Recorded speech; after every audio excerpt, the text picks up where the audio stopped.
Good morning, honorable members. Good morning. Good morning, Chair. How are you? I'm good, Chair. My network is very... Chair, we are fine. How are you? I'm Morning, good, Chair. Chair, my network is bad, so Morning, if I Chair. go off, just forgive me, Chair. Okay. Uzoba right, Chair. Yo, between sinus. Yo. Chair, I'm sorry. Uzoba right to God. Morning, honorable members. Morning, Chair. Yo, morning, Mama.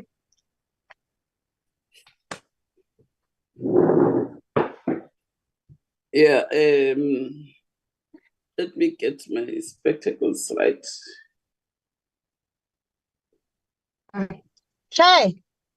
Now, And as maybe Sizomane Slahleka, and I'm driving right now to Eastern Cape. You remember I've told you about the guy who was shot and killed in Marikana. yeah. Yes, so I'm going to that funeral. So I'm driving. Yeah. Anyway, I don't know.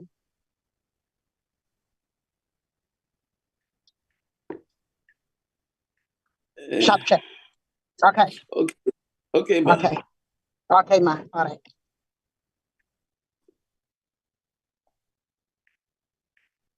I see an invitation engenayo Chief Whip. Unveiling Sis Joyce. Unveiling of Sis Joyce. If you remember her.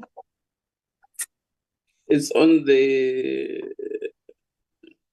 23rd December 2023.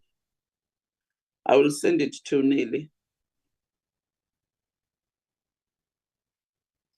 so that honorable members who are available on that date can go and attend.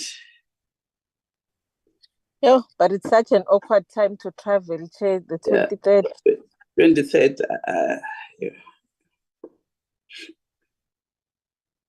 I declare this meeting officially open, honorable members. Good morning to all of you, and you are welcome. I don't know whether from the department, Dr. Penis Nyambona.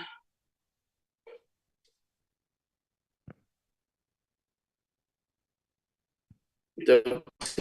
Tembe Nyambona.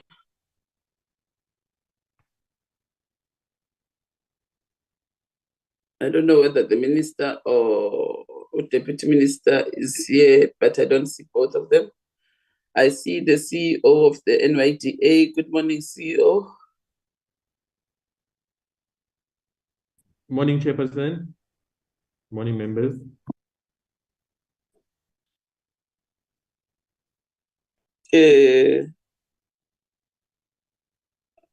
Emmanuel, I don't see Emmanuel. I see Dr. Penis.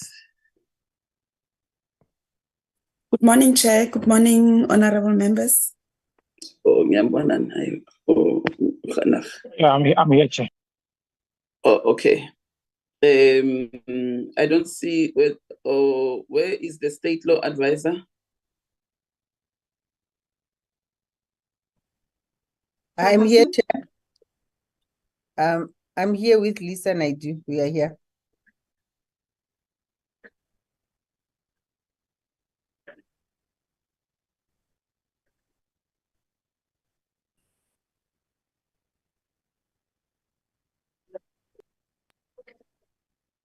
Sorry.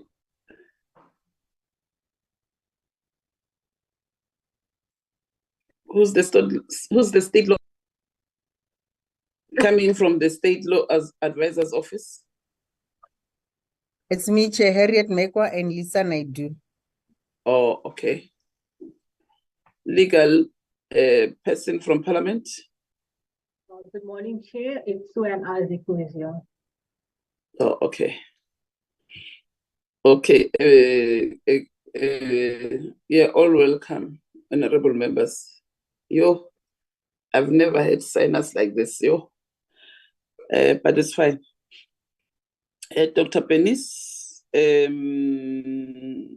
I'm not happy for submitting your report late last night. Recording in progress. Your report was submitted to Parliament at 6:30 yesterday in the evening. And that is a problem because our researchers must go through the report. And then usually what we do, we have meetings at 8:30 in the morning. So today we couldn't get that chance to have that meeting at 8:30. So meaning we are going to correct whatever is missing in this meeting, and we must be done by 10 o'clock. Because at 10, there's mini plenaries that are starting.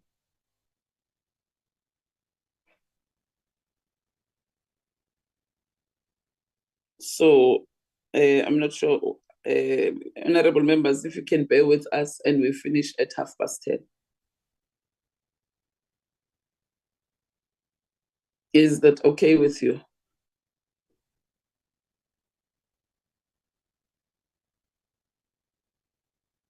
Honorable members?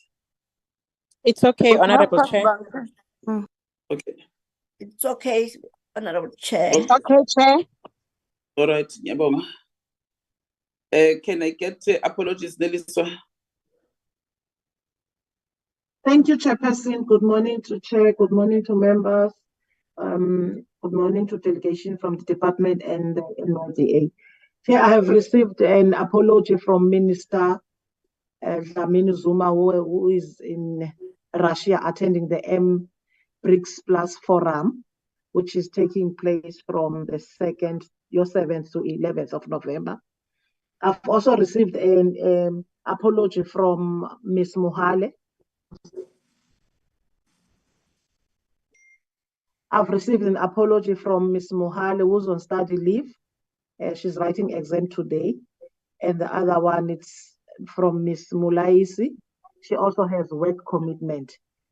The last one is from the DG. She's also not attending. She's attending the IMC, which is taking place today from 8:30 until 10:30, Chair. Those are the apologies that I have received. Thank you, Chair. Okay, thank you very much, Nelly. Let's get a mover for the adoption of those apologies. Masondo?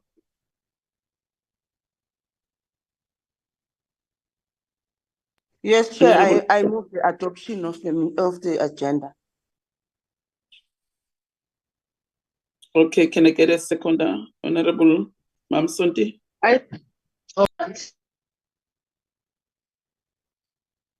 Okay. You can also second. I second, Chair. I second, Chair. I second, Chair. Thank you very much, Ma. Okay. Okay. Oh, okay, let's go to the first item. Nelly. At further deliberations, Chair, the department will lead us on the changes that were made to the working document that was presented on Tuesday, Chair. Thank you very much. Okay.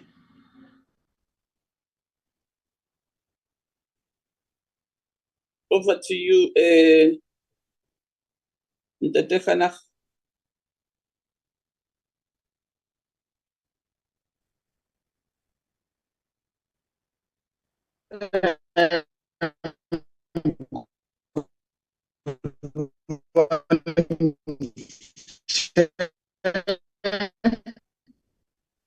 And good morning to the honorable members as well.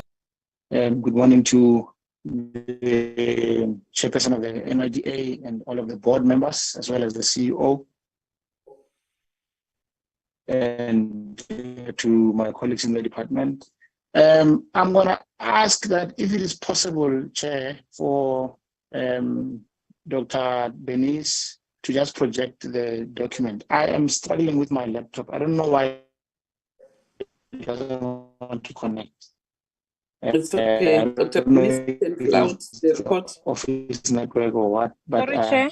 the phone is, I'm connected on the phone. However, so I cannot project, I don't have the document on my phone with me. So I've been trying for the past few minutes to resolve the issue.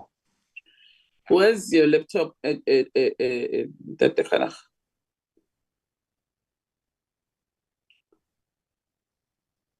Oh, it's here with me. Just that But it doesn't connect. problem as usual. Yeah, Chair, I thought I was the only one who's not hearing him properly. I think if you can get a good spot. Yeah, Dr. Penis, may you kindly present the report, because we don't hear Untate Khanach. I think he's struggling with the connectivity. Good morning, Chair.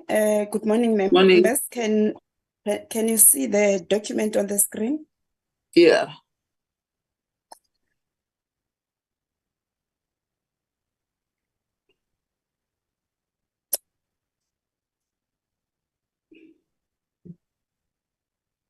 Thanks. Good morning.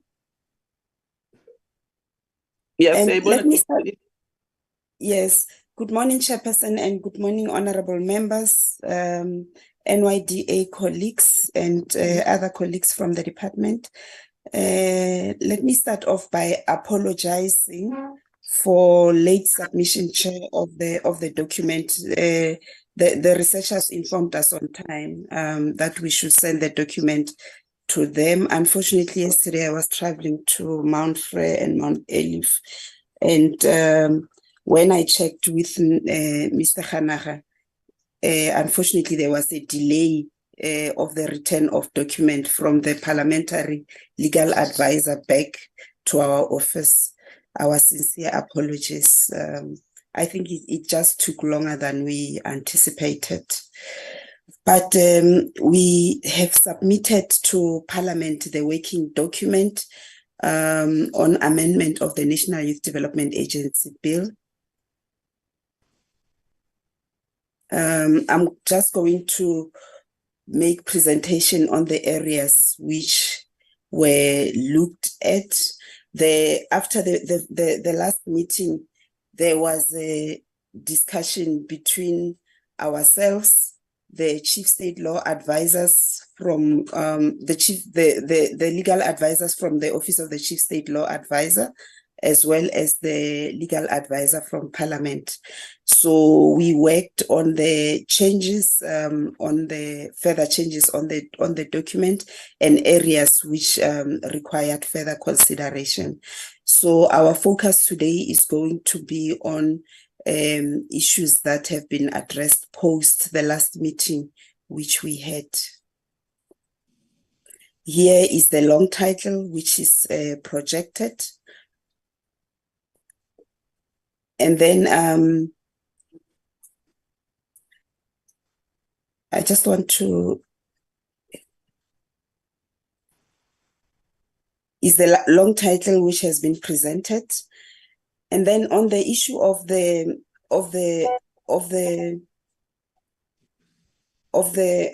definitions, we re-looked at the definitions, and on the definition, there is a definition of the department. The amendment which has been made, initially we had said the department means the department responsible for youth development, and we were advised that instead we should say the department is responsible for youth, which is in alignment with the name of the department. And then there was also another definitions, which were the new definitions which have been inserted. The first one being the definition for femicide. We have also made a definition for gender-based violence, and the two definitions have been extracted from the National Strategic Plan for gender-based violence. The other definition which has been inserted is the definition on the integrated youth development strategy.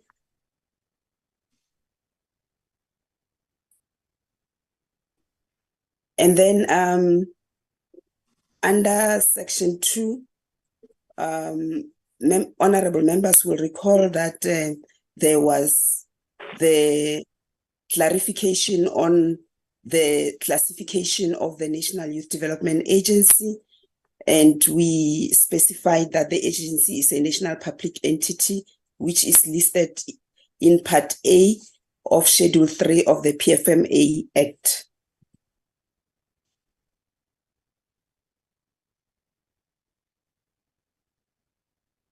And then under the section on the objects of the National Youth Development Agency, we have retained the new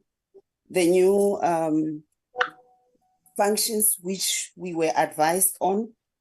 The under B is the new function on providing career guidance in collaboration with relevant stakeholders, and that is still retained. And then under D is the new function on contribute to the development of youth policy in the country, which is also retained. And then the other function is design and implement youth program, including database of employed youth. And then the only thing that we have amended is to delete but limited to, because that is also implied in including. But the entire object is retained as is. And then under the role of organs of state in supporting the agency, there is no change. There is still reference to intergovernmental relations, and then that is retained the last time we have had the discussion. And then on composition, appointment, and conditions of service of board members, even there are still no changes which have been inserted. Honorable members will recall that the agreement was that we will retain the board members as composed of 7 members, 2 of whom are executive directors appointed by the president on recommendation of the National Assembly. So the amendment which is there, which we would like to present again to this August meeting, is on recommendation of the National Assembly versus on recommendation of Parliament. So here the comment which has been made by the legal advisor of Parliament is that we must either include National Assembly, or we must either retain it as Parliament as reflected in the original bill. So I think this is the decision which this meeting needs to actually take. I think Chairperson, pass or no, wait. Remember, what we adopted last week is that the process of filling in vacancies of board members for NYDA, it should be done by a National Assembly. So I think even here, it should reflect as National Assembly, because when we say Parliament, remember, it will mean both houses. It will mean it must also go to NCOP. So let's take National Assembly. Honorable members, can I get turns?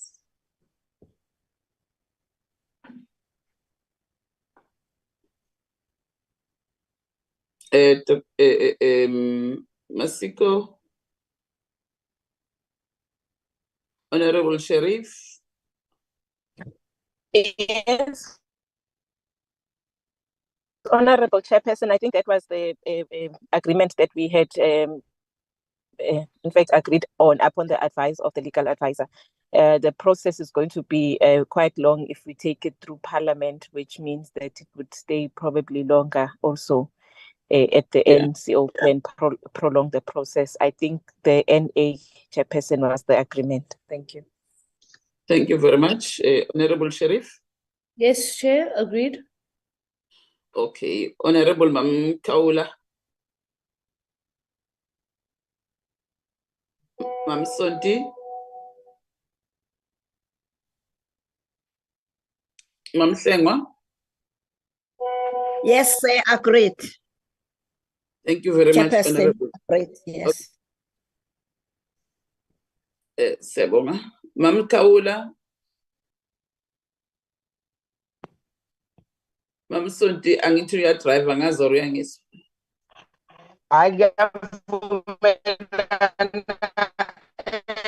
Can I can Chair. Oh, okay. Can I can chair? Besikhuluma ngokuthi i-appointments zeka-chairperson ze-board ne-chairperson ne-executive chairperson no-deputy chairperson faneke zenziwe i-parliament or i-national assembly. So sithi i-national assembly because sithe i-process yokufila in ama-vacancies izakwenziwa i-national assembly no longer i-NCOP. So, Yes, we are with you, Chair. Okay, thank you very much. Sure. Yeah. Yeah. Okay. Dr. Penis, Machubega. Thanks. Yes, thank you, Chairperson. If that is the case, it means that the Section 9(2) will be amended in accordance with the agreement, and then this clause will be reflected in the bill because the Principal Act highlights Parliament, and because we have amended National Assembly, it means that it will be reflected as the new clause. Okay.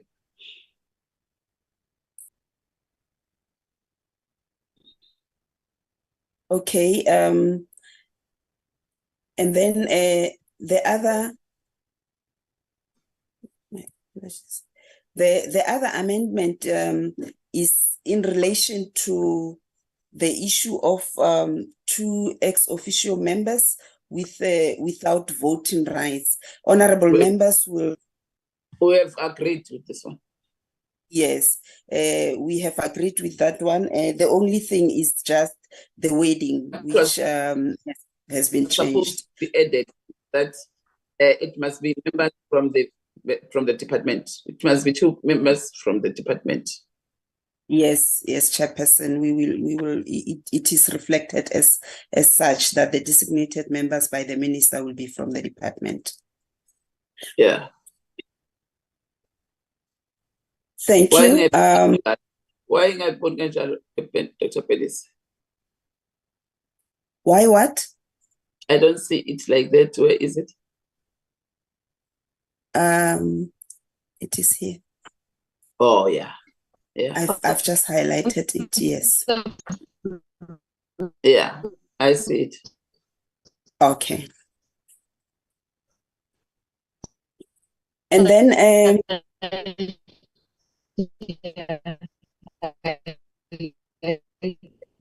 Bonnie.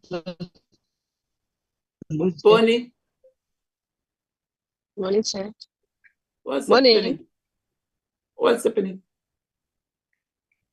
I can hear you. Can you hear me? Yeah, what was wrong with your mic? You were talking. No, I was trying to say it is there highlighted in blue, the one from the department, that it should be from the department, Chair. Okay, thank you. Thank you. Yeah. And okay, Dr. Penny, sorry for that. okay, thank you. On composition, appointment, and condition of service of the board, there is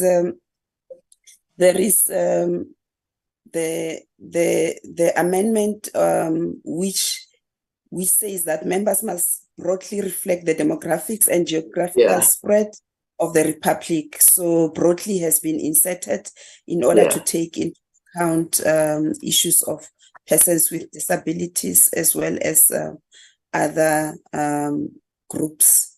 And then the issue of the age, we have agreed that it will be 18 to 35 is reflected as such.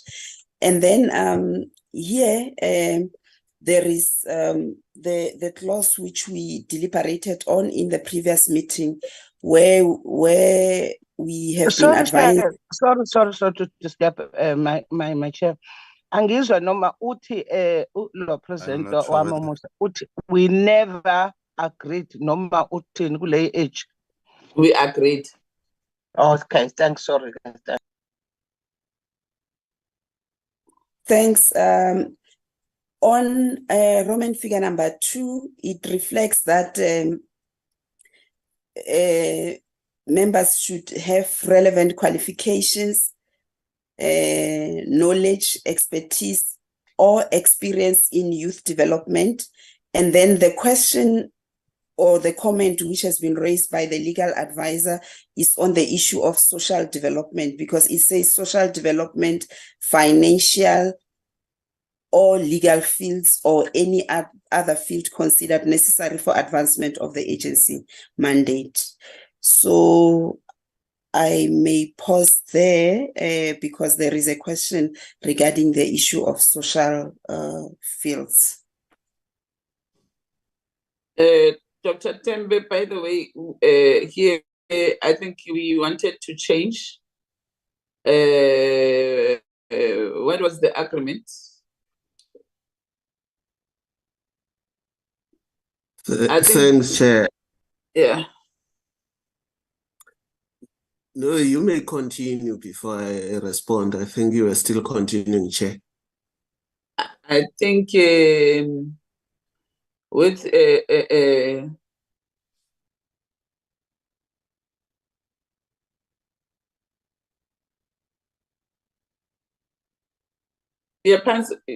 Dr. Penis, ngicela uyise le document yakho phezulu kancane so that uzokwazi ukuyifunda yonke la, especially kule part esikuyo.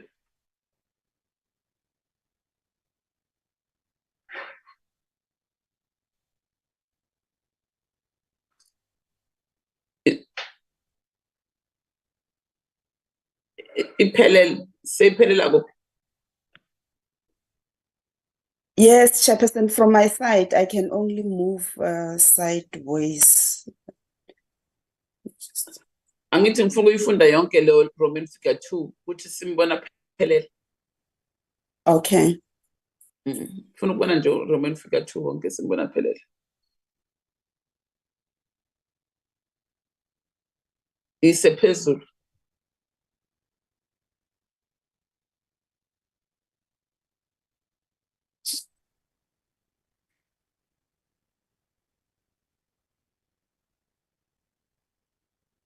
Unfortunately, my Like, cursor can't. Yeah. Yes, it mentioned.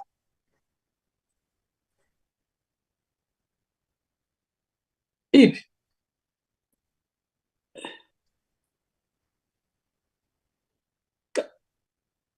It's here, but the cursor can only move sideways. Manje asikhona ukuyifunda yonke lento le.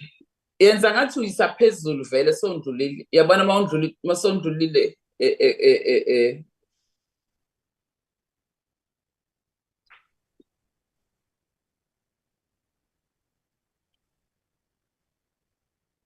Dr. V, can I just recommend that on your the bottom corner there are 3 icons. Please press the second one. Right at the bottom of the page.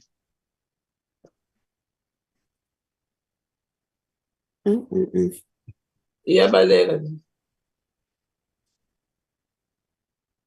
Emmanuel, do you have the document? Can I unsure? Yes, I do. Dr. B, what happens? Okay. Dr. B, I'm what going happens to- when you click there on top? Let me project. When I click on When you top, click- on restore, okay. Where it says view.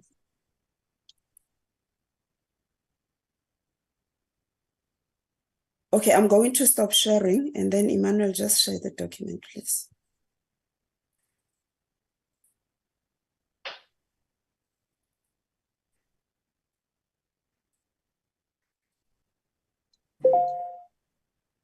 Can I please be given co-hosting rights so that I can share?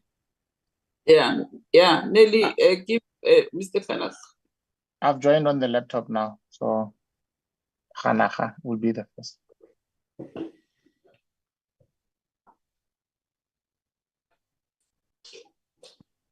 Stanche.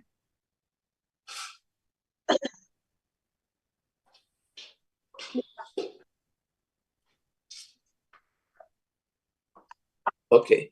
Have relevant qualifications, knowledge, expertise, or experience in youth development.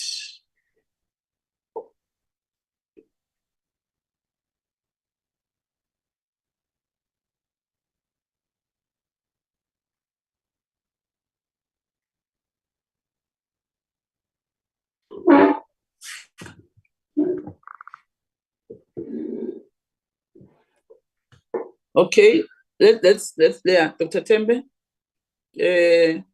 Honorable Masiko, Honorable Sharif, Honorable Mam Kaula and Mam Sonti, Mam Tlengwa, and Honorable Boni, Honorable Berman. I want us to deal with this one. Roman figure 2, Dr. Tembe first. Thanks, Chair. Morning, honorable members. Without belaboring this point or seeming to be quibbling over it, but the issue of social development, because clearly I don't think that was the agreed position, excuse me, on Tuesday on the issue of social development, if I'm not mistaken, because I think we had an issue of saying perhaps it can be social sciences, if I'm not mistaken. So then financials or legally. So I think there was another point which was made on business. So which came from a board member, because like most of the time you have to have the business acumen on how to issue.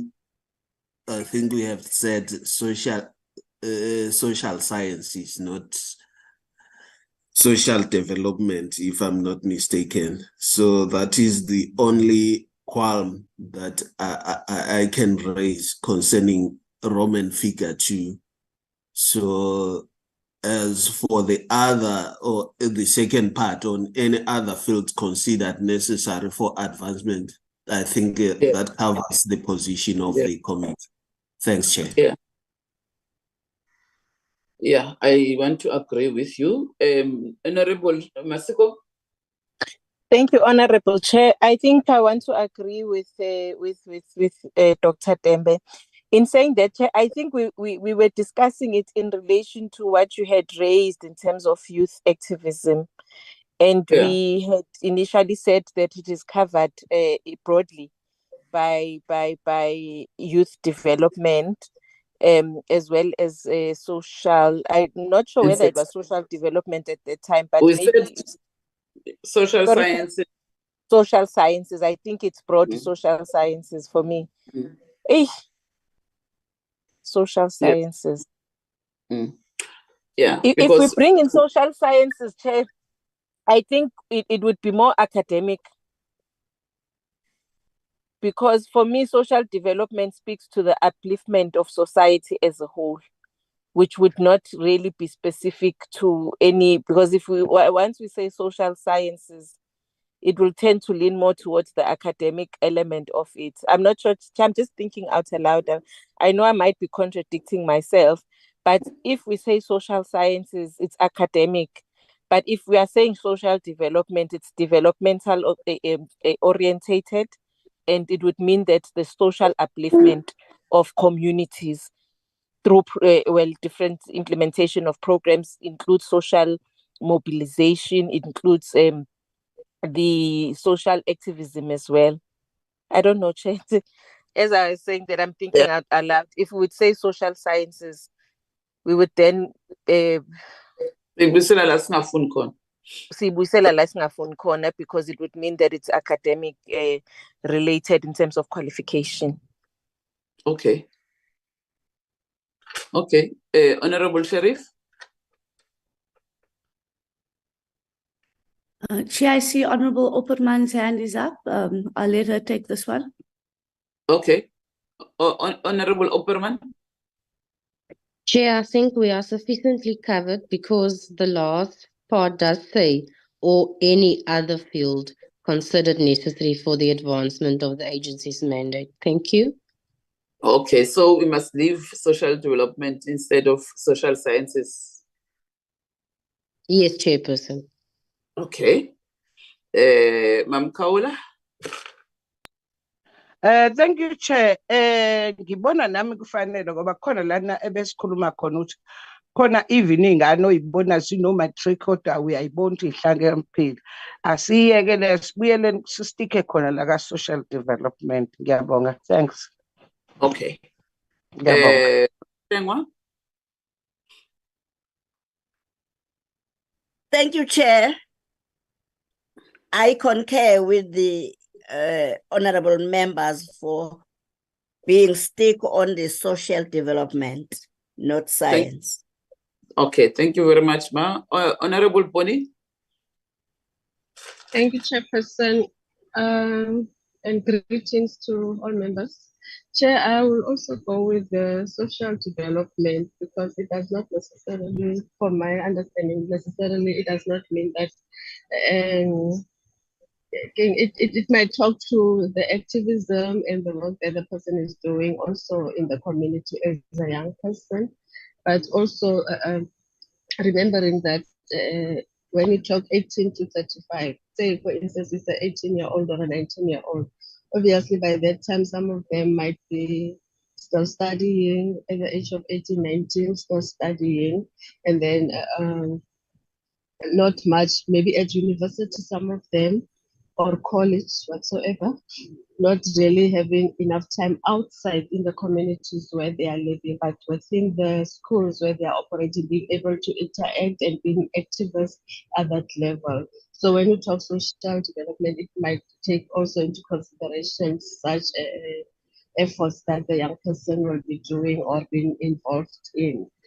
So one also would want to say that let us not also make it too tight for others, because if it becomes a qualification at that early age, it might be also too academic, like Honorable Masiko is saying, but it should be able to accommodate members with any other expertise or skills or other necessary qualifications that they will have. But I will agree to the social development one.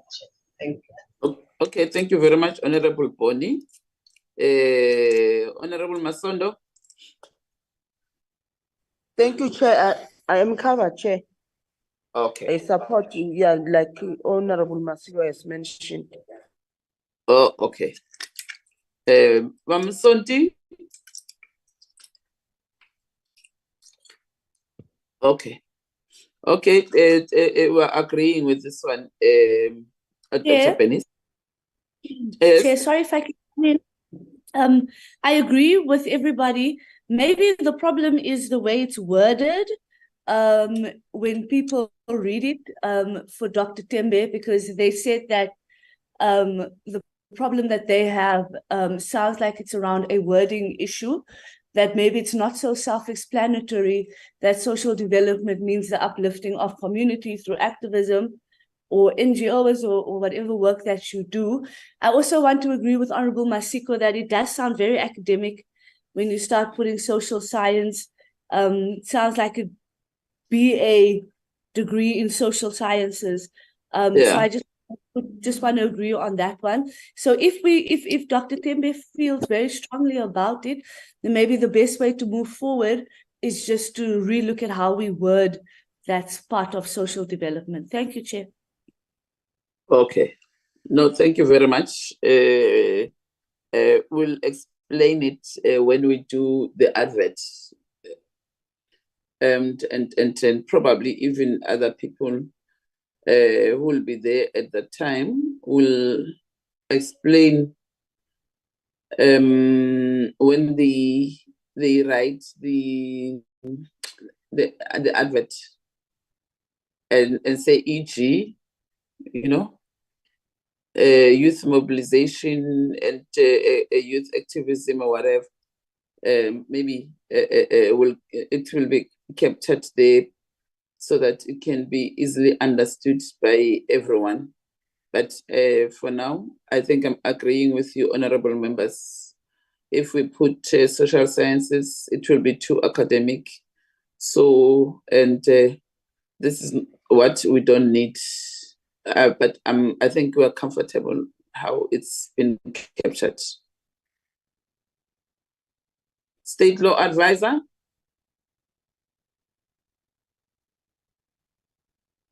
Chair, we concur with what has been said.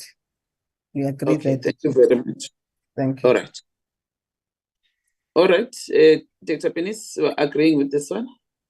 Okay, thanks, Chairperson. We will then proceed from here. We will retain the clause as reflected and ensure that we say social development and not social science.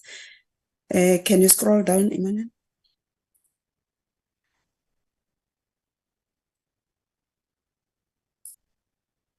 Thanks. There is a strike through from the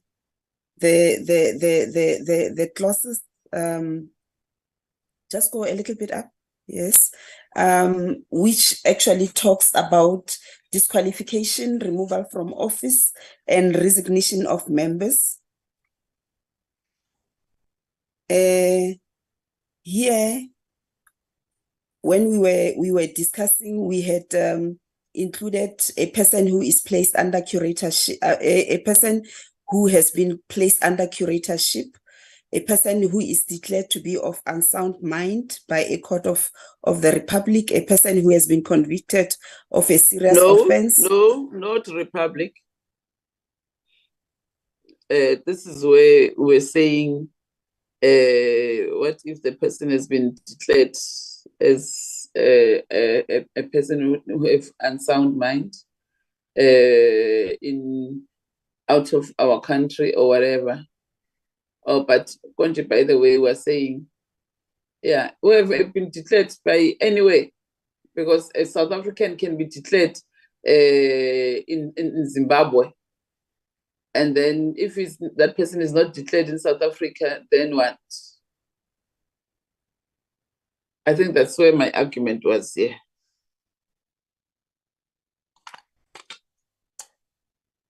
Good, I'm sure here, we must not say Republic. A person, it must just say by the court of law or by the courts. Chairperson? Can we come? Yeah. Chairperson, it's Suan Isaac from Parliament's Legal Services. I just want to explain this clause. When I discussed it with Emmanuel, we had agreed that disqualifications was already provided for in the Principal Act. So to include this amendment was unnecessary. What we had done is to include these amendments that the committee had agreed to. For example, a person placed under curatorship. We are now suggesting we amend Section 10 of the Principal Act, which already provides for some disqualifications, and that we add what the committee had asked us to include. So if we go further down, you will see that these clauses are captured in the Section 10 in the Act. Thank you, Chair. Yeah, in fact, that is the agreement of the committee, that what is there in the Act, the Principal Act, it's correct. So all those clauses that are there, they must be put as is in terms of disqualification.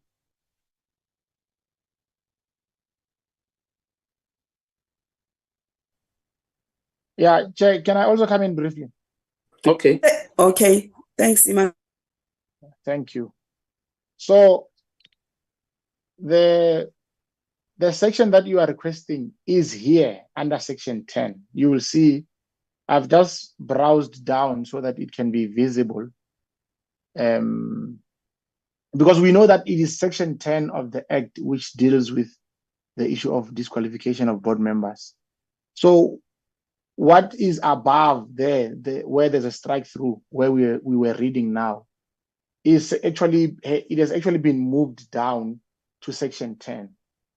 So you'll see all of those comments that speak about declared of an unsound mind by a court. It no longer says the Republic, if we can go down to this particular section, Chair. But however, I'm gonna request that maybe Dr. B will continue with the presentation, and then when she gets to this point, there can be a full discussion on this particular clause, because there's a lot of amendments which speak about that point of declared by a court, which I've just highlighted, which also speak about what the committee wanted to see in terms of those that are convicted for gender-based violence and femicide. So there's a lot under this section 10 which has been amended, but the purpose of the area where I'm going now was just to show the members that there's a section that has been moved from section 9, which ideally then would be that all of this, which is here, is out from section 9. It's been removed from section 9. It now appears as a reworked section 10. I hope that is clear, Chair. I don't know if you're saying as a reworked section 10, Mr. Khanaka, what was supposed to be added is the one gender-based violence. Meaning, when I say gender-based violence, it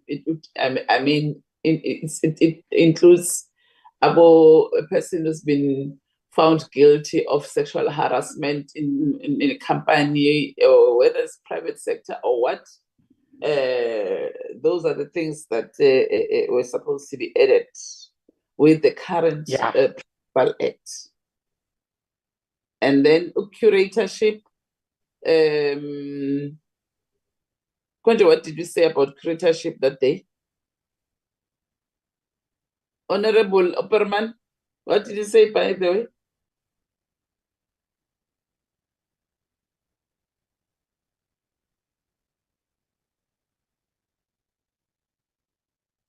Unrehabilitated insolvent, yes. Of criminal offense sentenced to imprisonment, yes, without the option of a fine, or yes, convicted and fined more than the prescribed amount for theft, fraud, perjury, and in connection with the promotion, an offense in connection with the promotion of what? Formation or management of a company, any violation of the. I found the Mr. Khanaka.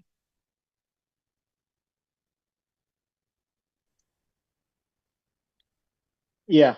So the Roman figure 2 covers a whole range of crimes that relate to management of companies, or theft, or crimes involving the PFMA. So if I can read it, it says a person who's been convicted and fined more than the prescribed amount for theft, for fraud, for forgery, for perjury, or for an offense in connection with the promotion, formation, or management of a company. So those are crimes that are related to a company, or any violation of the Public Finance Management Act, or any offense involving dishonesty.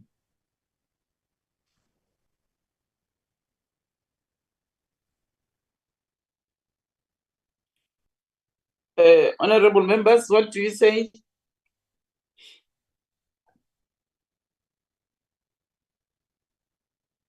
And by the way, Roman figure 2 is what is in the principal act. No, I'm saying Roman figure 2, we were requested to add this as it appears in the principal act. So this is exactly what is in the principal act of the NYDA. So, Fanigela, or convicted of gender-based violence, of Roman figure 3.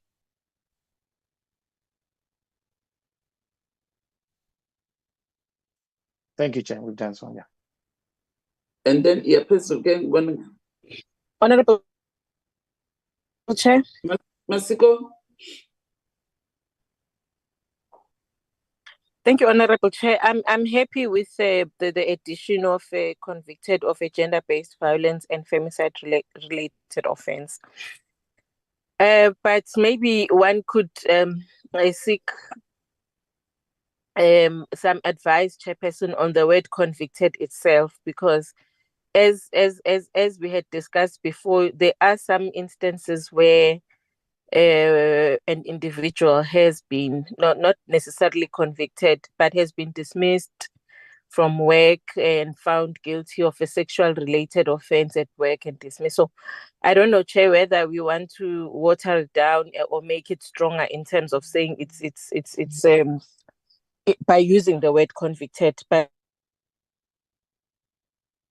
one stands to be advised. Let's get the state law advisors.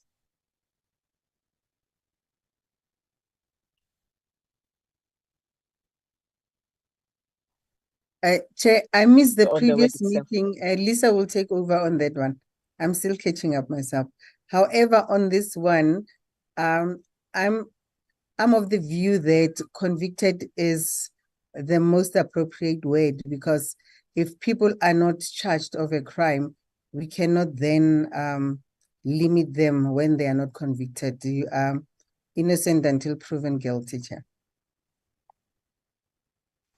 Okay. Okay. Lisa? Yes. Morning, Chairperson. Yes. Morning, Chairperson. Lisa from the Office of the Chief State Law Advisor. I must apologize, I'm having connectivity issues. When it came to this clause, we've had that clause where we say you've been convicted of a gender-based violence and femicide-related offense. And then the next one has been removed from office of trust as a result of improper conduct, including sexual harassment, corruption, theft, or fraud. The distinction here, where you've been removed from office of trust, that would have been done, and we look at what transpired before that. That is a result of a disciplinary inquiry. When it comes to convictions, in terms of our criminal law system, and this is enshrined in our constitution, you have a right of being innocent until proven guilty by a court of law. And that is why we say convicted, and we don't go into being charged with, because the measure here is it has to be a guilty verdict from a competent criminal court. Thank you, Chair. I don't know if my colleague Suan would want to add to this. Chair, it's Masiko. Masiko? Chair? Yes, I think, Chair, I'm fully covered by C. I'm fully covered by C. I think I'm comfortable with has been removed from an office of trust as a result of improper conduct, including sexual harassment. I'm covered, Chairperson. Thank you. Okay. Chair. Eloma. Yeah. Mina ngale kokuthi ngizothi ngiyakhavela, but okay, ngenxa yokuthi khona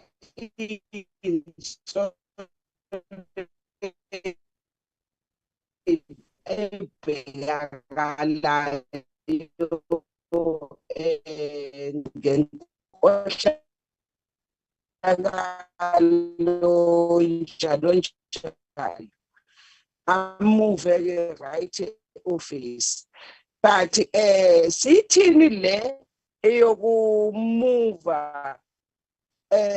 kodwa abehola ngoba ezinye zeyinkinga lezi ubona ukuthi umuntu wenza noma kanjani aphethe kuyefana noma ngingazidla kanjani noma ngasuspect kanjani ngenzani but ngizohola kodwa ngihlele ekhaya angazi ukuthi sivumelana before mina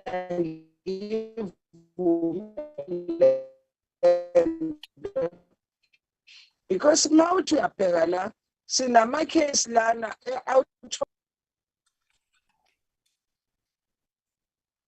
Kaula is talking about if a person is suspended. So what do we do? What do we say about that one? Maybe it's another point for discussion.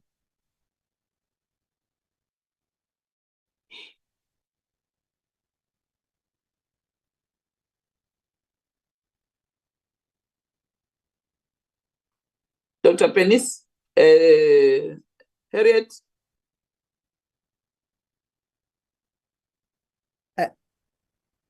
Chair, I think we're grappling with it because once a person is suspended, they can still be proven innocent. Okay. Yeah, so I think for now we can leave it as is. Okay. Thanks, Chair. No. Ngeke sivumelane phethe ayime kanjalo. Nami ifuneka iview yami ilaleleke.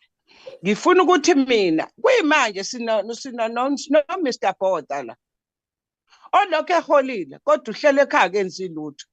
Mina bengibuka kulezo zinto nje baningi engakubalela bona. Manje ngifuna ukwazi ukuthi sithini le ngoba ubudedengu bungaka nje kulokuthiwa lo muntu akakatholakala ukuthi unecala usaphenya. Uyabo kodwa still uyahola.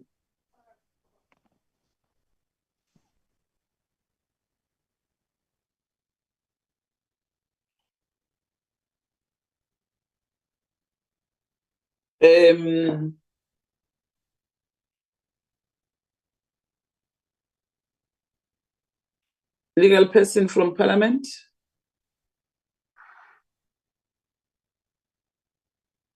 Chairperson, the question is about whether we should allow for a person to be disqualified if they are suspended.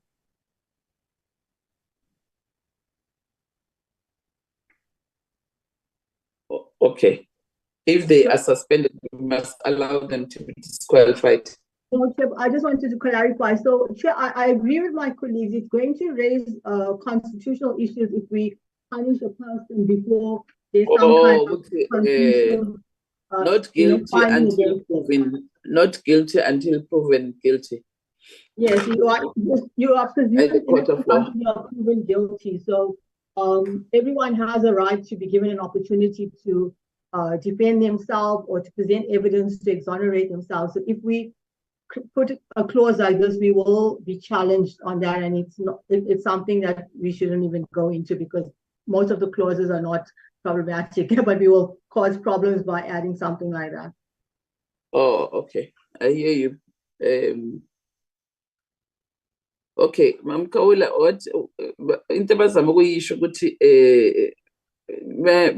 may understand and don't show it, but because we are making legislation angeke siyenze sifake into ezo-contradictor the constitution. So that's why Tina, when we deal with those things as a panel, fanele ukuthi umuntu simbuze Tina ukuthi suspend for what, and then we'll take it from there. But in terms of lawmaking, we can't put it la because it's against the constitution. That's what they're saying.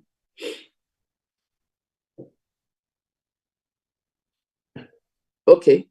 No, Chair. Kanti lana, sorry, Chair. Ngemvume yakho.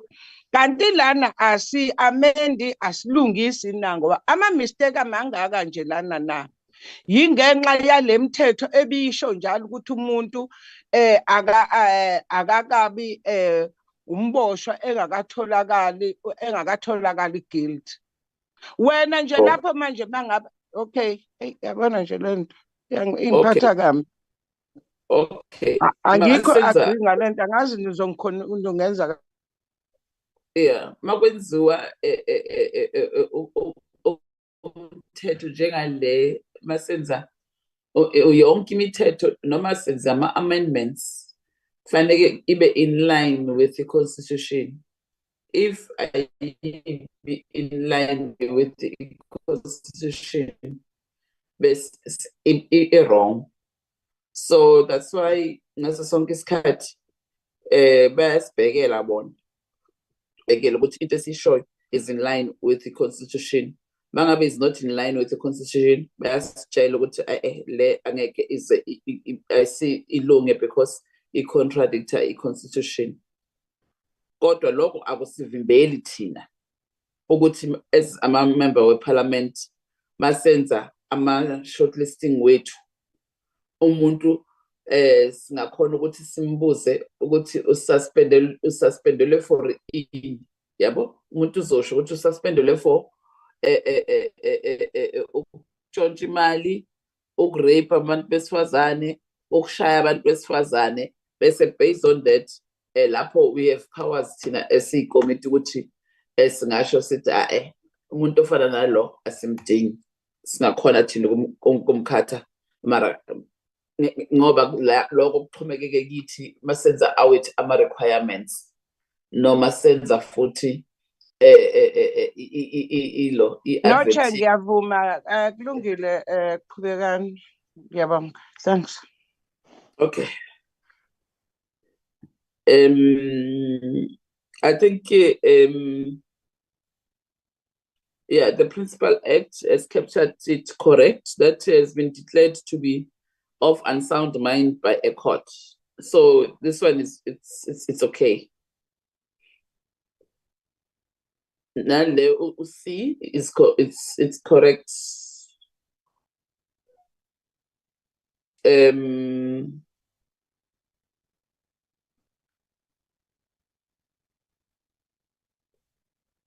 then I think let's go back to,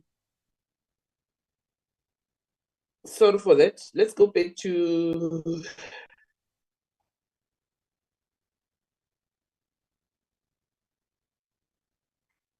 Masiko. Is there anything that you want to speak on in terms of the document?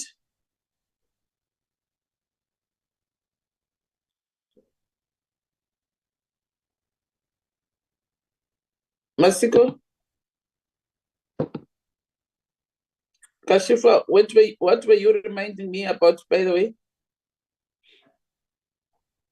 Chairperson, I think in relation to this particular section, it would be the definition for gender-based violence and femicide.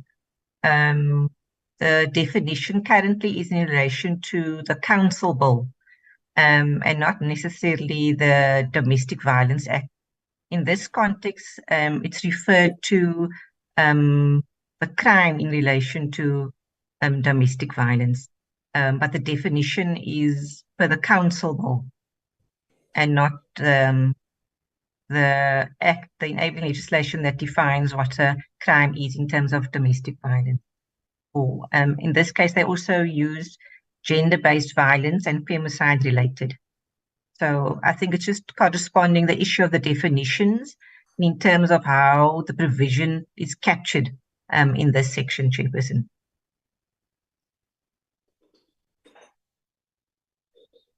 Dr. Penis?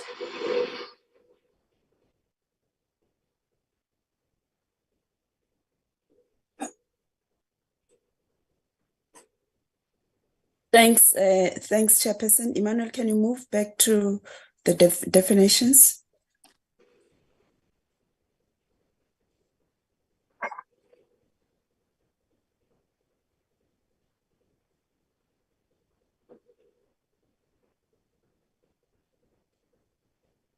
Okay, thanks.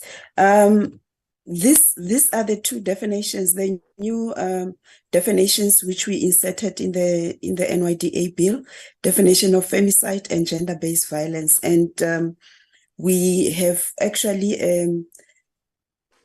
made the definition in accordance with the gender-based violence and femicide bill. So from what Kashifa is saying, are you saying, I just want to get clarity, are you saying that we should have defined in accordance with Domestic Violence Act? What is the advice in this regard? Chairperson, through you, I think for the benefit of the members, the legal advisors should say for the section under disqualification, a person will be disqualified if convicted of a gender-based violence or femicide-related crime. So if that's the crime, should the definition not be in relation to the enabling legislation? So, Kashifa, hear you. Chairperson, can you hear? Okay, so Ms. Bernice just asked in relation to the issue of the two definitions we have here, femicide and gender-based violence. These definitions has come from the Council Bill, the National Council Bill on GBVF. But these two definitions is in relation to, for this act, under disqualifications. So the disqualification is if someone has been convicted of a GBV and femicide-related crime. So I think the question would be to the state law advisor and the legal advisors, should the definitions then not be in relation to the enabling legislation that define what that crime is? Whereas the council bill refers to this definitions in its broad term, not specifically in relation to a crime and how it's defined in the legislation within South Africa specifically. So I think it's for the legal advisors to advise the committee if these definitions is appropriate in relation to the section on disqualification of a board member. Okay. Harriet.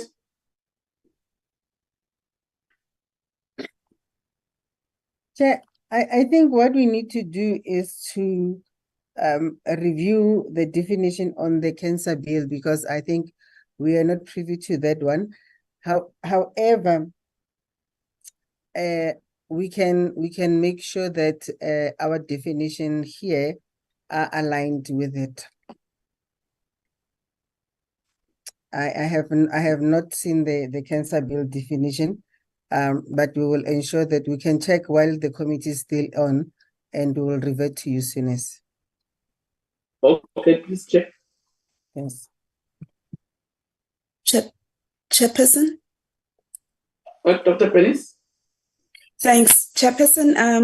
In the previous discussion, we were advised to ensure that there is also alignment between some of our clauses with the National Council bill, and our internal legal person, Miss Nondumiso, advised us that this clause is the same, is reflected in the same manner as it is in the National Council for Gender-Based Violence Bill. So it has just been exported as is, so that it is in alignment. Okay, just for our sake, let's allow them to double check that. Okay. Dr. Bernice. Yeah, and then we'll come back to it later. Thanks, Chairperson. Yeah, because again, Harriet, you're checking it now. Yes, Chair. Yes, I am. Yeah. Thanks, Chair. And the legal person from Parliament? Yes, Chair, we will have to look at it and get back. Yeah. Okay. Oh, let's continue, Dr. Penis. Okay, thank you, Chairperson. Emmanuel, go back to section 10. I think we have exhausted all the clauses. The issue of curatorship, which the Chairperson previously inquired about, is also reflected under as part of these clauses under E, I think. Yes. And then the one of unsound mind is also captured. Okay, can we go to, yeah.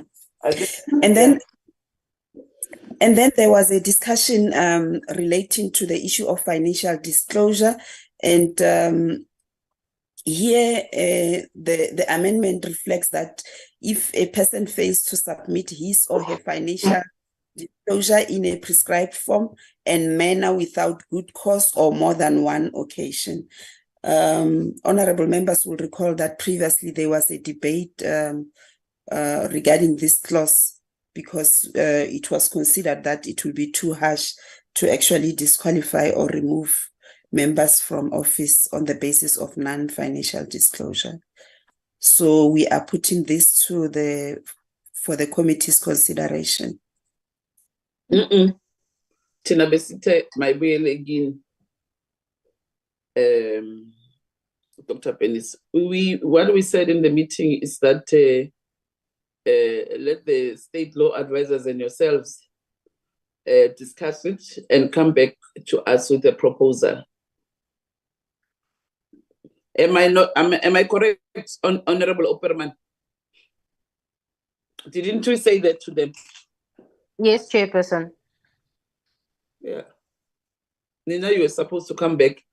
That's why we want you to sit with our researchers when you make amendments. Yeah, that's what we said.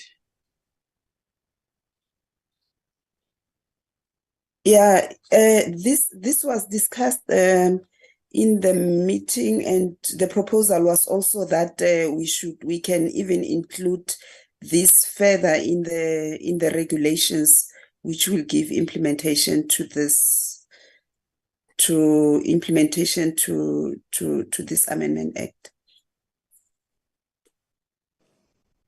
And NYDA, I remember what we did give CEO an opportunity to say something about it. And if my memory serves me well, CEO said they've got a policy regarding this matter. CEO, by the way, what did you say that day? Yes, Chair. We indicated that as part of our risk management policies, the board, together with the employees, is required to submit an annual declaration of all their financial interests. So we do have a process in place for them to be able to submit so that it can be monitored by the NYDA Act. Thanks, Chair. Okay. Yeah. So it's a must. I think what we need to put in here is that it's a must that any person, board members must declare their interest. It's not an option. It's a must. Dr. Penis. Yes, Chair. Yeah. So I don't know how we must capture it, but it's a must that they must declare their interests.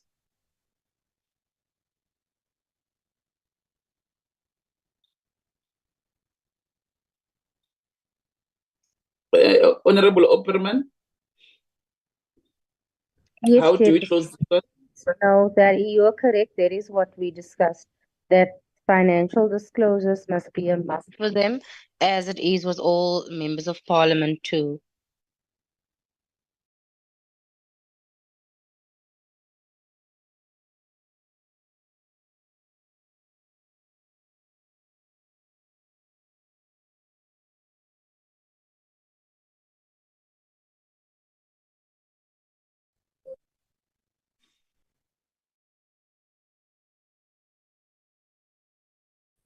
Yeah. Chapter 8, Dr. Penis, that financial disclosures don't comply. Manuel, please amend it.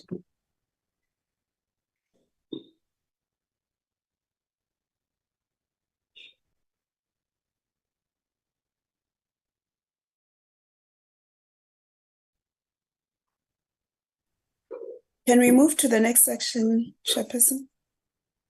How do we close this one?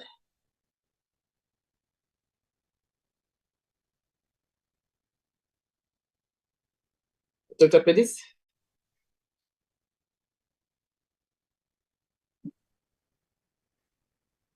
I'm unable to amend, but Emmanuel can amend. Emmanuel, yes, Emmanuel can amend Okay. it to reflect compliance. Yeah. Okay.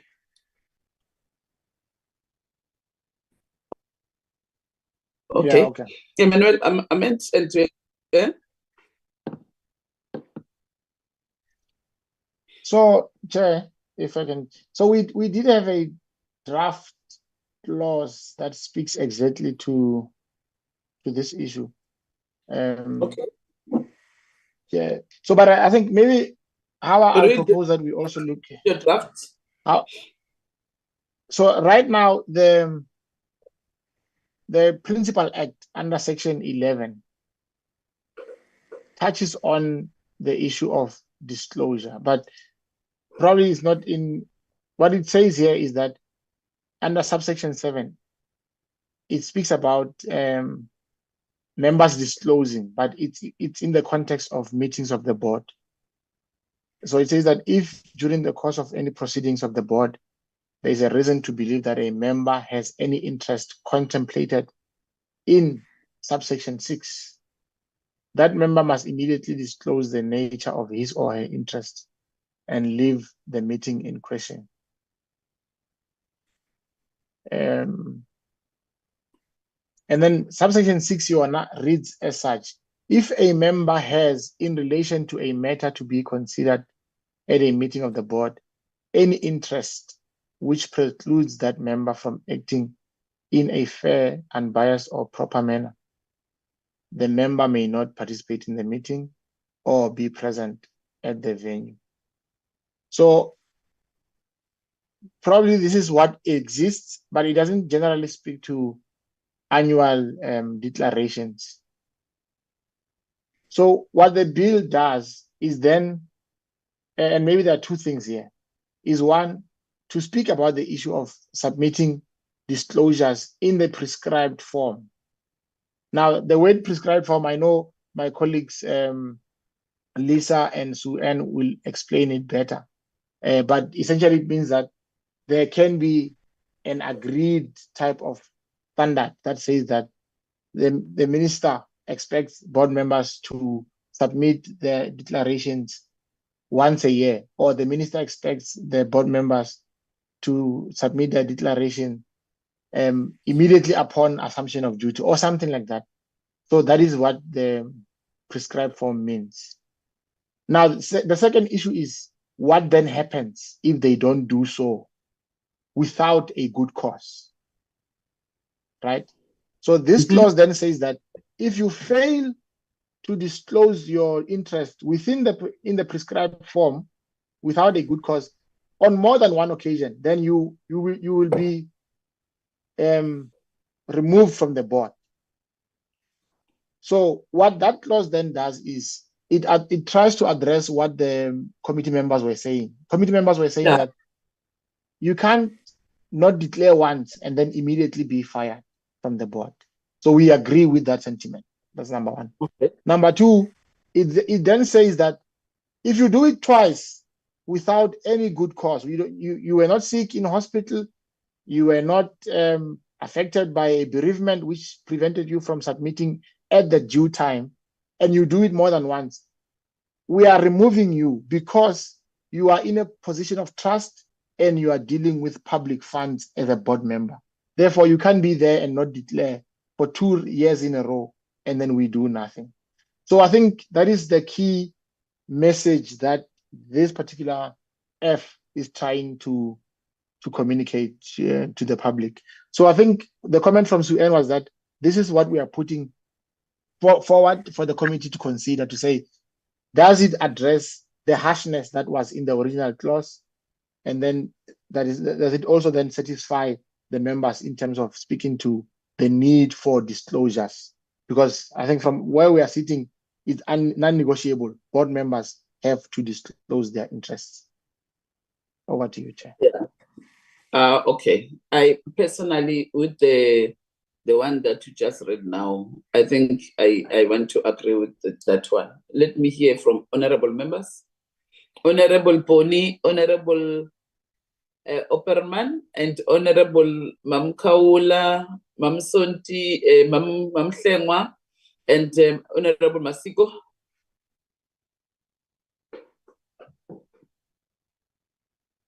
In that order, Honorable Pony.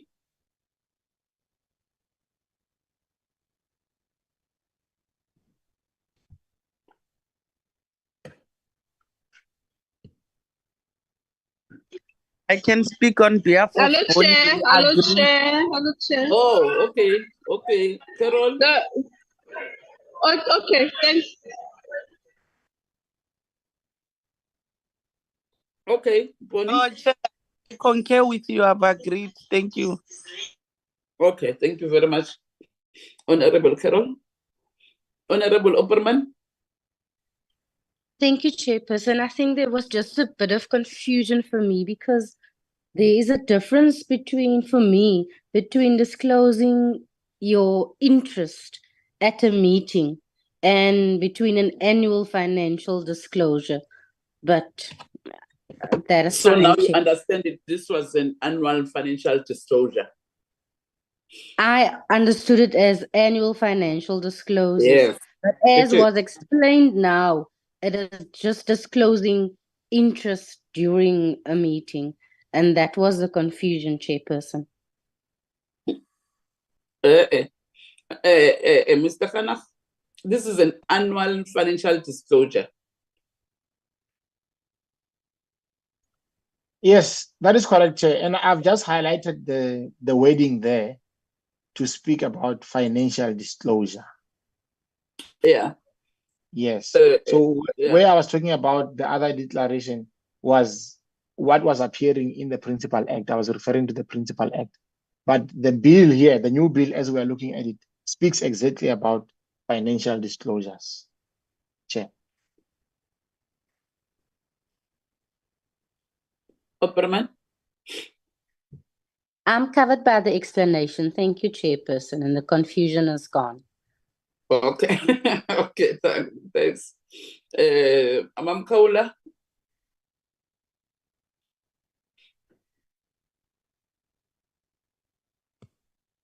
Mam Sonti?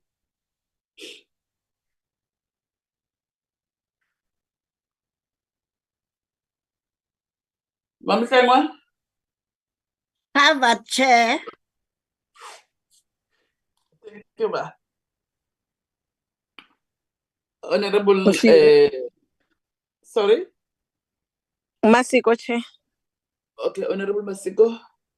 Thank you, Honorable Chairperson, and I must apologize. It seems like everyone is in the Eastern Cape today. Myself, I'm in the Eastern Cape, and I'm struggling so much with network. But I might have missed some of the issues, Chair. But one thing I did raise this matter last week, Chairperson, and I must say that for me, I fully agree with all the honorable members on the need for everybody, whether you are in the public service, but mostly in the public service, for financial disclosures to be made. It's very important, Chairperson.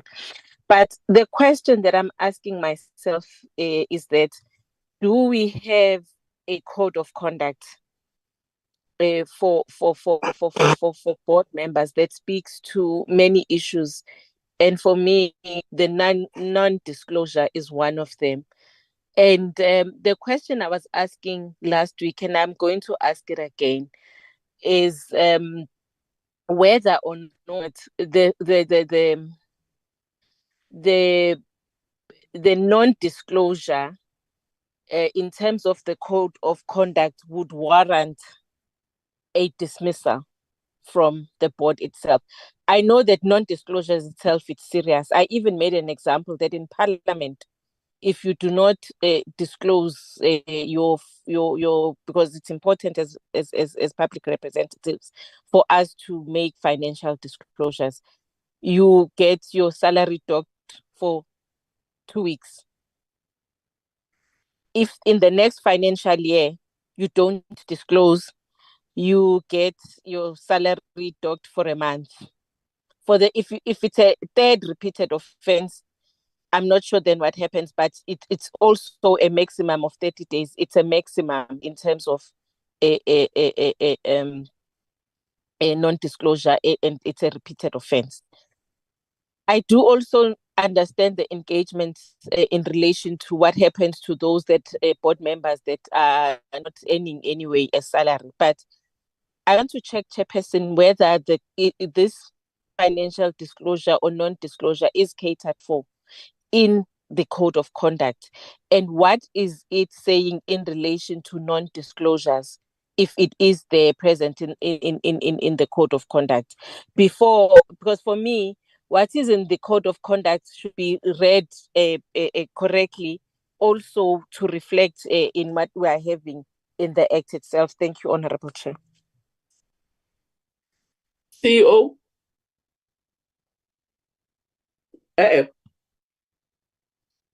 So play.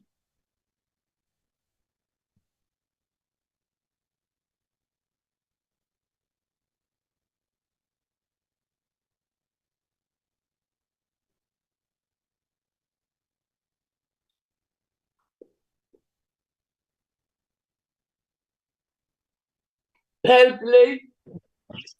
What does your code of conduct say?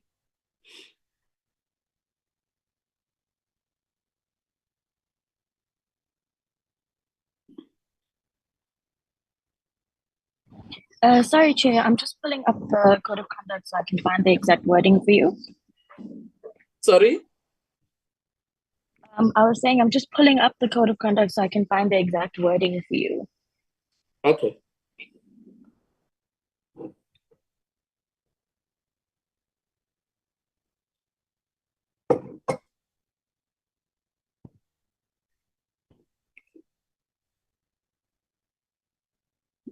Dr. Tembe, what are you saying?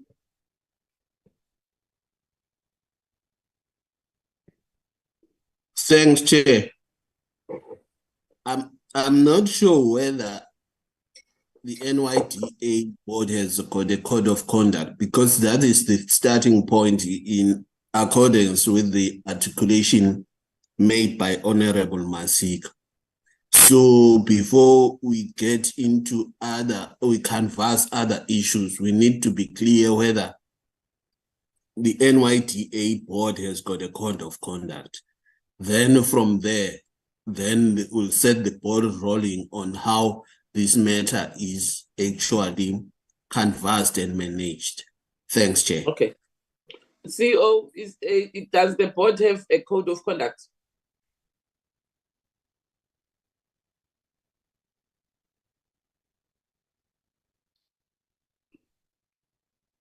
CEO?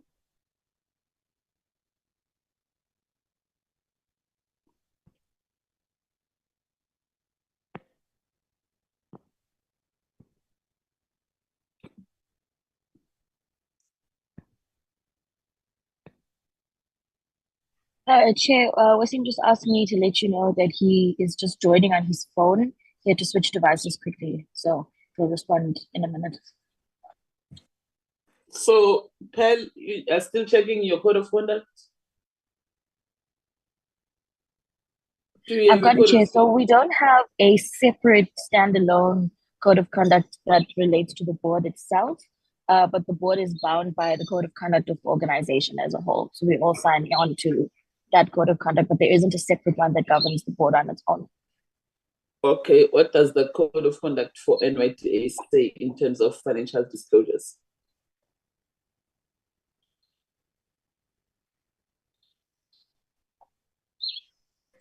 Okay, let me just find it for you quickly. Chair, maybe I can come in. Okay. Yeah, thanks, Chair. So basically, the policy will indicate that on an annual basis, each member of the board, management, and staff in the organization is required to provide an annual declaration of interest, which discloses the sources of their remuneration and whether they are entitled to any additional remuneration from the public sector, and whether that has been approved by the relevant bodies that require it to be approved. There's a deadline that's set for the submission of that information. Generally, if one misses the deadline, you would then have the opportunity. We allow for a time frame for resubmission, and then if there is no further resubmission, the matter is escalated in the case of the organization to the executives or to the CEO. But in the case of the board, it will be escalated via the company secretary to the chairperson of the board, who will attempt to intervene and request the relevant board member to provide the information. Thanks, Chair. So there are no penalties? No, not at the moment, Chair. So at a management at a staff level, management and general staff, we can apply punitive measures. So, for example, we can do deductions of salaries, we can do withholding of performance bonuses or anything like that in the case of, or we can even do things like not implementing a salary increase. We do have those tools available to us in the case of employees. But because board members are not treated by employees, we do not have similar measures for board members. Although I'm not aware of any instance where we've had a challenge of a board member not or refusing to submit a declaration of interest, Chair. Thanks. So that is your homework, Pearl Play, that you need to have a code of conduct. That's one. Two, you need to deal with the issue of financial disclosures as board members. Next year, that document must be presented to the portfolio committee.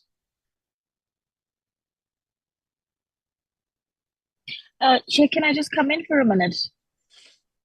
Yes. So I think the thing that assists us a lot with financial disclosures is that when we fill out our declarations at the beginning of the year, we generally will get a response from Audit and Risk to say that when they've run their own background check, you've not disclosed a particular company or whatever, let's say that you might be a director of. So there's always the opportunity for you to correct if you've left something out. I think what becomes tough is then if you're dealing with consequence management because board members are not salaried. So one of the things we have been looking at as it relates to our own performance as board members is perhaps looking at maybe if board members forfeit things like board fees for like non-performance. And so maybe that could be something that we can look at. But I think it becomes difficult to impose consequences when people are not salaried, right? So you can't actually say, well, you don't get a bonus because nobody gets a bonus anyway. But I think it's definitely something that we can look at going forward. What I was saying, Pearl, is that you need to draft your own code of conduct as board members.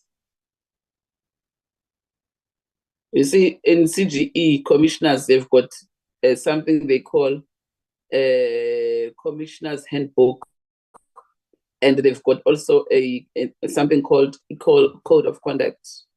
So you need to have a code of conduct as board members, because one can say the code of conduct for the institution is meant for the administration, and Nina, you don't fall under administration. Somebody can contest you regarding that. So I think your chairperson is here. You need to have it. Chair? So what is wrong? Yes, Chair. Yeah. Apologies. Good morning, Chair. Yes, I think the comment has been noted. And yeah, we've made a note of it and we'll ensure that we look into drafting that particular code of conduct. Thank you very much. Yeah, for board members. Eh? Asanda?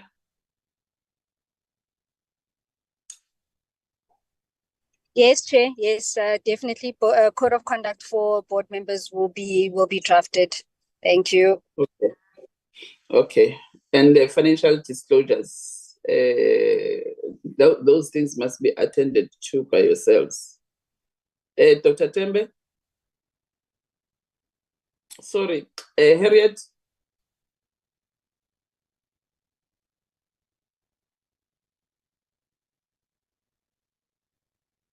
Yes, Chair. I did get the bill. I have sent it to Emmanuel. Maybe you could fly to just the definition section. Emmanuel, if you have it. It's aligned, Chair. It's aligned. Yes, it is aligned, Chair. Okay. Which item is Kuma Harriet? It was on the definition. The definition for TPP. Yes, sir. Okay, so that one we're done. Yes, we're Dr. done. Penis? Dr. Penis, with that one we're Yes. done. Yes, thanks, Chair. Noted. Yeah, and let's finalize this one. The legal person from Parliament, what are you saying in terms of financial disclosures according to what Mr. Hanako presented? Myself and other members have already agreed how Mr. Hanako have presented. Mr. Hanaka, I think you repeat, Emmanuel, what you said in terms of financial disclosures. Okay, thank you, Chair. So just to repeat, under F, it's section 10F, right? We know that section 10 speaks with removal of board members. So under F, we are saying, in addition to all of these other scenarios which are outlined, curatorship, gender-based violence, convictions, sexual harassment, we are saying, if a board member fails to disclose his or her financial interests in the prescribed form, which can be in a year or whatever time that may be prescribed, and also in the prescribed manner, without a good cause, right? So they were not in hospital, they were not maybe traveling for, maybe dealing with a bereavement at the due date, like there's no good cause that they can provide. And they also do not disclose on more than one occasion without good cause. Then that member can then be subject to a process of removal from the board. And the reason we were advancing this is to say that we are saying financial disclosures are compulsory for all board members because they deal with monies of government, monies of the people, a lot of money that they deal with. So we need to know what is it that you are invested in as a board member through financial disclosures. So if you don't do it once and twice without a good cause, then you can be removed from the board. Chair. So that is the essence of that particular clause which we are putting forward for the committee's consideration. Thank you. Okay. Legal person from Parliament? Yes, Chairperson, thank you. Emmanuel did convey what we had discussed. My comment is just to highlight that this is something the committee must make a decision on, because it's our suggestion to cover what the committee had discussed, but the committee must make the final decision for it. Okay. The majority of members are agreeing with regards to this one. It was only Honorable Masiko who wanted clarity regarding in code of conduct of board members, and whether there is something regarding financial disclosures in terms of the institution. So, Honorable Masiko. Yes, Honorable Chair, I'm covered with the explanations given. Thank you. Oh, okay. So we are agreeing with the proposal that Emmanuel just read the second time, because you were not, you didn't get it the first time when he was reading it. So a person who continuously do not disclose their financial interests may be removed in the board.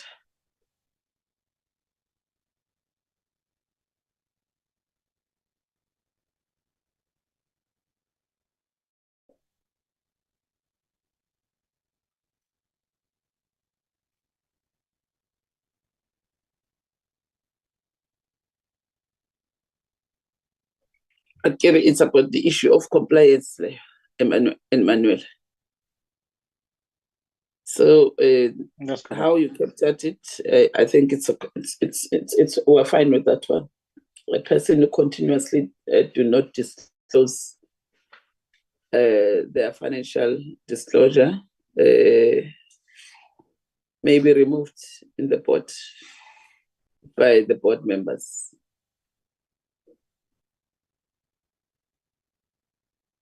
Or by the president, by the minister, or by whom? As it is by whom, Emmanuel? Seen. By minister or by parliament or by who?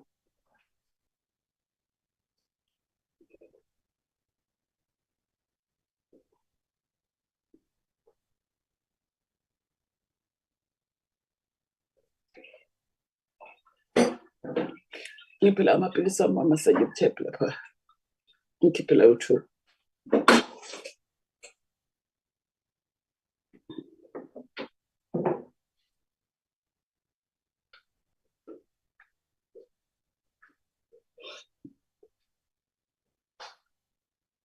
Ngithatha ngifuna u2. Emmanuel? Chair, so there's a separate subsection which deals with the issues of removal of board members. So I think it's just here below. Okay. Yes. So it is the president who will remove members, because he's the appointing authority, as you may see here. Okay.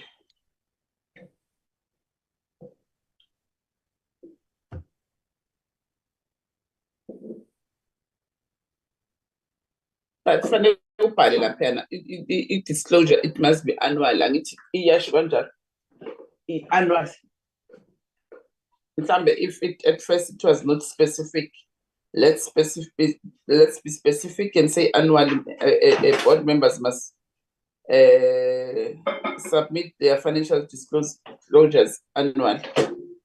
At a parliament, we are submitting our financial disclosures annually.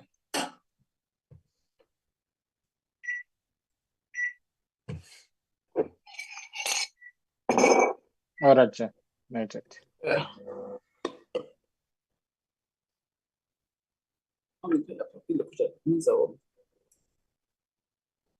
Yo, amasayini aswami ngathi aba west yo. Alabaphilisi engaphuza ngathi awangenzi ifokolo.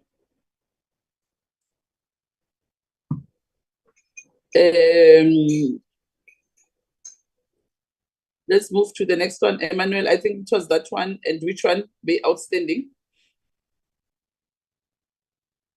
Dr. Penis? Thanks. No, thanks, Chairperson. We will include before financial disclosure the word annual. Yeah. And then can we now move to the other section? The honorable members will recall that there was no provision made for interim board members' appointment. And then in order to, we have made that that provisions in the new bill. And I think we have actually agreed on the clauses. The only thing which was discussed was the issue of the time limit for the interim board members. And our response is that there is no time limitation for the interim board members because this is just until appointment of the board members. So the interim board is going to be in place until the new board is appointed. Manuel, can you move down?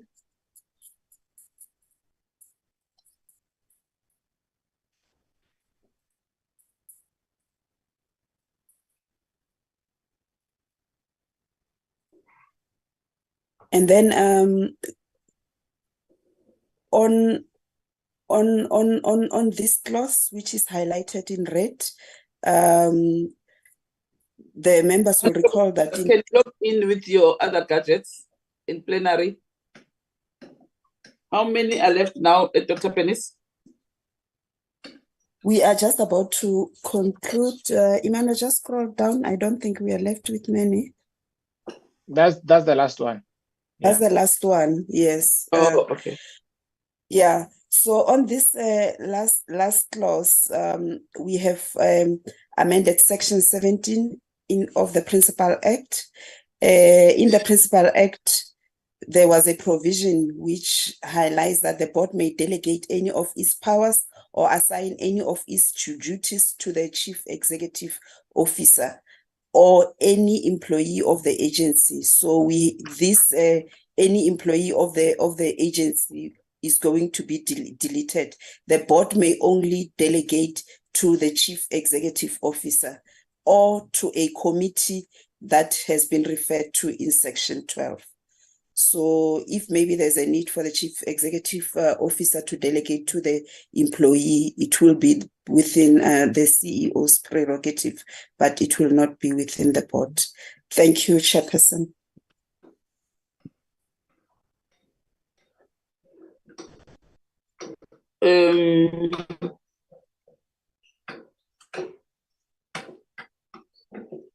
Recording in progress, the bill, which is meant to address the ongoing crisis of the SABC's funding model.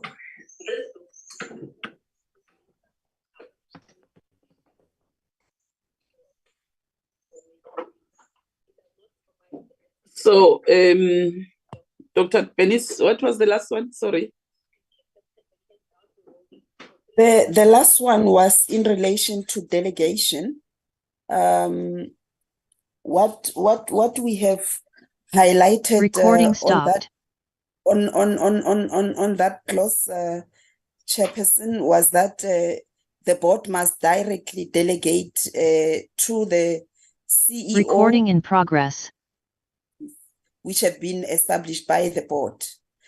And the board must not delegate directly to, must not delegate to any employee of the agency. So we will be removing any employee board may delegate any of its power or assign any of its duties to the Chief Executive Officer or any employee of the agency, a committee referred to in section 12. Yes. What is what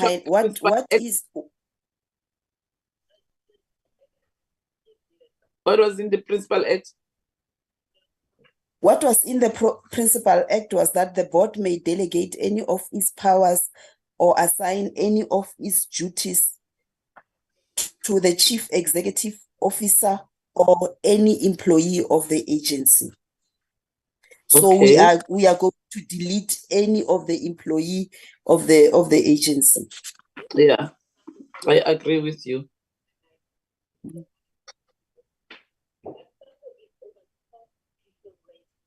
The board may delegate any of its powers or assign any of its duties to the chief executive officer, and to delete the committee or any employee of the agency. I think I want to agree with you, honorable members. What are you saying in this one? Honorable Chairperson. Carol. Chairperson, can I Okay. clarify? The new insertion is a Yes. committee referred to, yes. Our proposal is that we delete any employee of the agency. That's correct. Let me hear honorable members.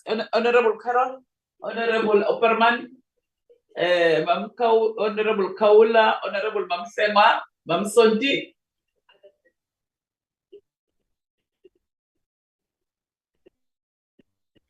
Chair, thanks for the opportunity and greetings Honorable to. Podi. Chair, am I audible? Yes, yeah, audible. Yeah, it's yeah, audible. Sorry for the bit of a noise, Chair. I'm double dipping. But Chair, I think it's they've been doing it even now. If they are requesting to delegate any duties that can be performed by the board members to the CEO, I really don't find it difficult, or does it have any implications to say, because currently when the CEO signs, CEO does other things. I think it's just the same as when they requested to put the ex officios in writing. But I really don't want to agree or disagree, but I just think it's the same and just want to reserve myself. But I think let's hear other members. What do they think? Thanks, Chair. Yeah, what I was saying is I don't have a problem of a delegation. Chair Masiko. Masiko? Masiko? Thank you, Honorable Chair. The question that I have, is it legally correct for the board to pass on its delegated responsibilities and duties to, okay, I do understand the CEO because he does account directly, but to any other employee of an agency who might not even be accountable, because Tina, as an oversight body, the board is accountable to Parliament on their powers and duties and responsibilities that have been given to them. So I if don't you agree pass with that one. Sorry, Chair? I don't agree with that one. Or the employee one? Yeah, I don't agree. Yeah. Because now how do you then account if you give it to an employee who does not even form part of the reporting individuals to Parliament? Thank you, Chair. Yeah, that one I don't agree. Yeah, to the CEO, I don't have a problem.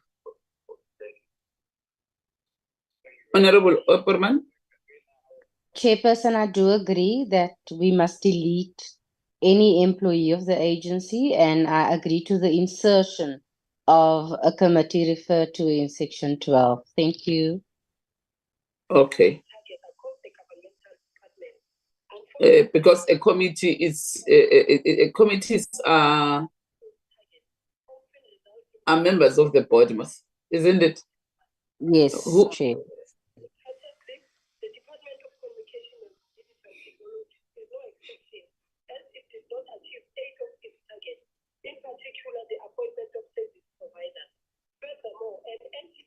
Mam Sema?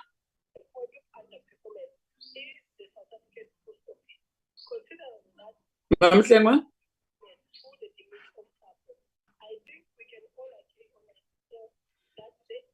Ma'am Sonti? Ma'am Kaula?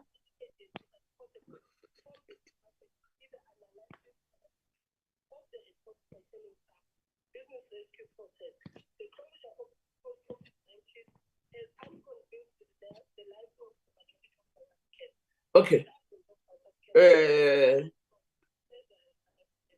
I think the one that you will agree with is the one that says the board may delegate any of its powers or assign any of its duties to the chief executive officer or a committee referred to in section 12. Committee referred to in section 12, I think it's those committees of the board. Isn't it, Dr. Penis? Yes, Chair. Yeah, I think we're agreeing with that one. And delete any employee of the agency. And I think we're done. This was the last one, was there? Yes, that was the last one, Chairperson. Thank you. Okay. Any matter that was outstanding here? That maybe some of you were checking? Is there any matter that was outstanding? Recording stopped. Not from our side, Chair. Okay, thank you very much, Dr. Penis and your team.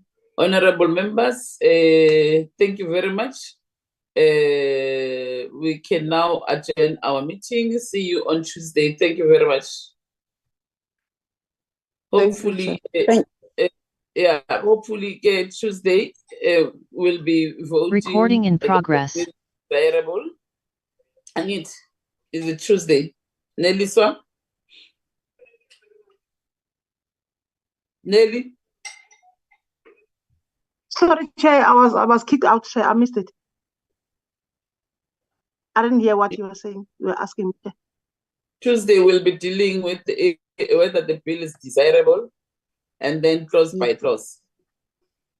Yes, Tuesday. Chair. Okay. Yes. Thank you very much, honorable members. Enjoy your weekend. Yes. Chair, can I make a request that we meet on Zoom next week, Chair? Just because it's registration weekend, then at least we can be on the ground, if it's okay with you, Chair. It's okay with me. I was going to say that we're going to meet on visual. Thank you very much. Next week, Izani Emmanuel, documents are right, state law advisors and our legal team from Parliament and yourselves and our researchers, please call them so that we don't go front and backwards and what. Next week we must be done with the A list and the B list. I think we have done everything that we're supposed to have done today in terms of deliberations on the bill. Okay, thank you very much. The meeting is adjourned, honorable members.